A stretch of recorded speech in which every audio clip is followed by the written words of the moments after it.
जी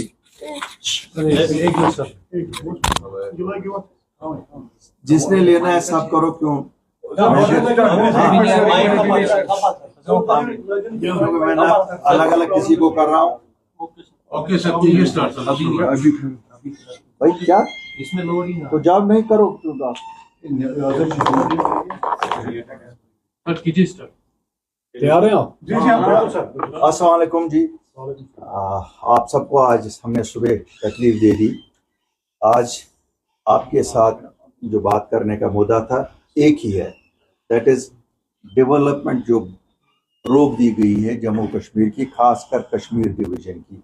मैं आपकी वसातत से इस सरकार पे जो बेहस सरकार है ये पहुंचाना चाहता था ये बात कि क्या वजह है कि कश्मीर की डेवलपमेंट टोटल रोकी गई है। हम बात करें रोड्स के हवाले से, रोड्स का हाल देखिए कितना बुरा है।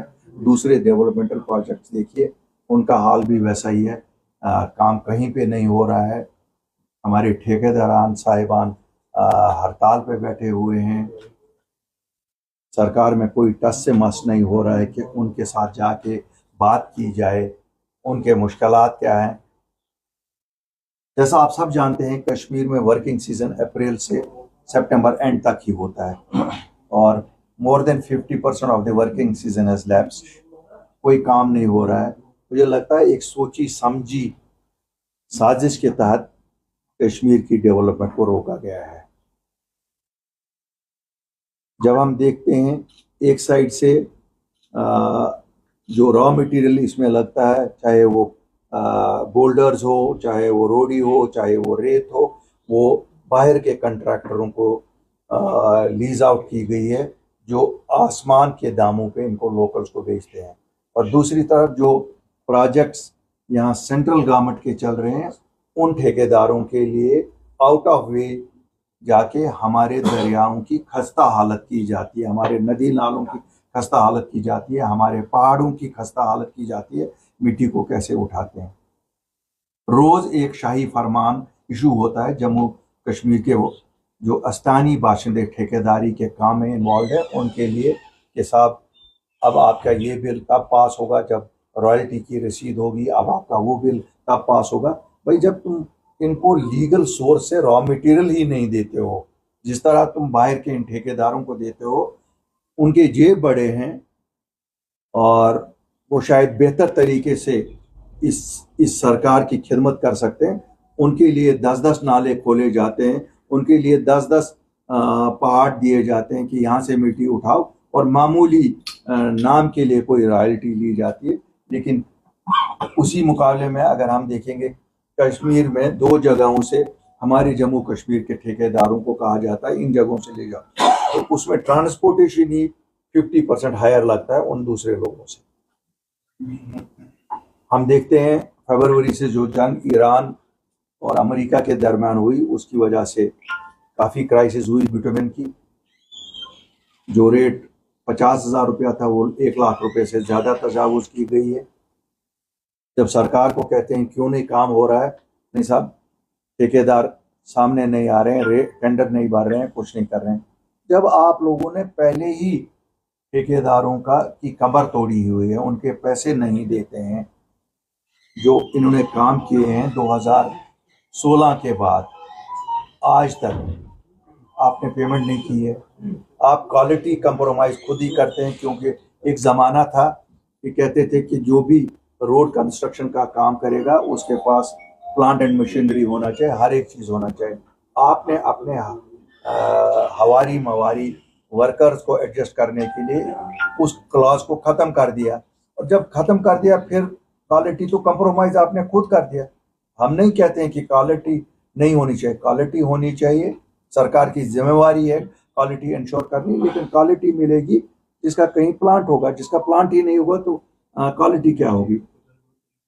इसलिए हम सरकार को आखिरी चेतावनी देते हैं कि स्टेटहुड के गर्भ में हर एक चीज़ कवर ना करो। स्टेटहुड का इससे कोई ताल्लुक नहीं है कि कश्मीर की डेवलपमेंट रोकी जाए। हमें मालूम है आप फंड्स लैप्स करना चाहते हैं यहाँ ताकि आपको एक्सक्यूज मिले, देखिए जी हम तो काम करना चाहते थे लेकिन हमारे पास तो इख्तियारात नहीं है। जो इख्तियारात आपके पास है, आप क्यों नहीं वो इख्तियारात इस्तेमाल कर रहे हैं? टूरिस्ट भी तभी आएगा जब यहाँ इंफ्रास्ट्रक्चर होगा। यहाँ हमारे पेशेंट्स का हम तभी देखभाल कर सकेंगे जब अस्पतालों का इंफ्रास्ट्रक्चर ठीक होगा। इस सब के लिए डेवलपमेंट जरूरी है, और ये डेवलपमेंट जब तक प्रायोरिटी में नहीं की जाए तब तक कुछ नहीं होगा। इससे कोई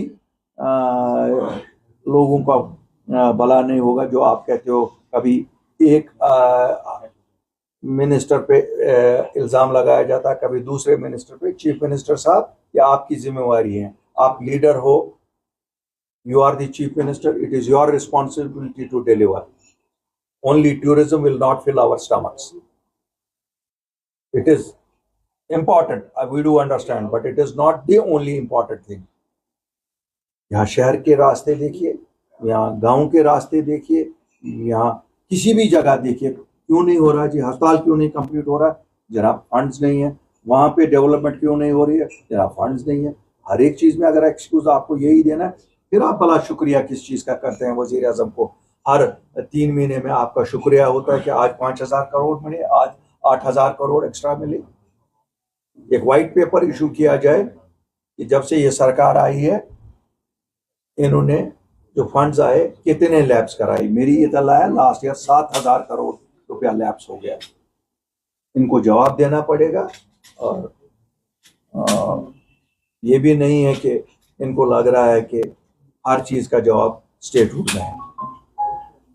मैं आज इसी इम्पोर्टेंट विषय पे बात करना चाहता था, क्योंकि यहाँ हम सब अब एक ही इस दौड़ में लगे हुए हैं कि स्टेटहुड स्टेटहुड स्टेटहुड स्टेटहुड। बाकी जब डेवलपमेंट ही रुक गई तो हम क्या आगे चलने की बात करेंगे? और हम देख रहे हैं जहां पर्सनल मफाद है इनका, वहां रातों रात मैग्नेमाइजेशन भी होती है, वहां रातों रात काम भी होता है, वहां हर एक चीज ऐसा होता है। लेकिन आम लोगों को जिन चीजों से सहूलियत है, शहरी श्रीनगर का हाल देखिए, शहरी श्रीनगर के गली कोचों का हाल देखिए, बारामूला, सोपोर, अनंतनाग, शोपियान, इन इलाकों का हाल देखिए। कहीं पे भी डेवलपमेंट नाम की कोई चीज़ नहीं हो रही है। मुझे पूरा यकीन है कि आप लोग, क्योंकि डेली फेस करते हो, डेली देखते हो रोड्स का हाल क्या है, रोड्स में आप देख रहे हैं ट्रैफिक के निज़ाम का हाल क्या है। ये सब इसीलिए क्योंकि प्रॉपर डेवलपमेंटल वर्क्स न उठाए जाते हैं, न प्लान किए जाते हैं, न आगे लिए जाते हैं। तो मेरी अपील है आपकी वसातत से, इसको एक प्रायोरिटी समझ के इमीडिएटली शुरू किया जाए। Thank you.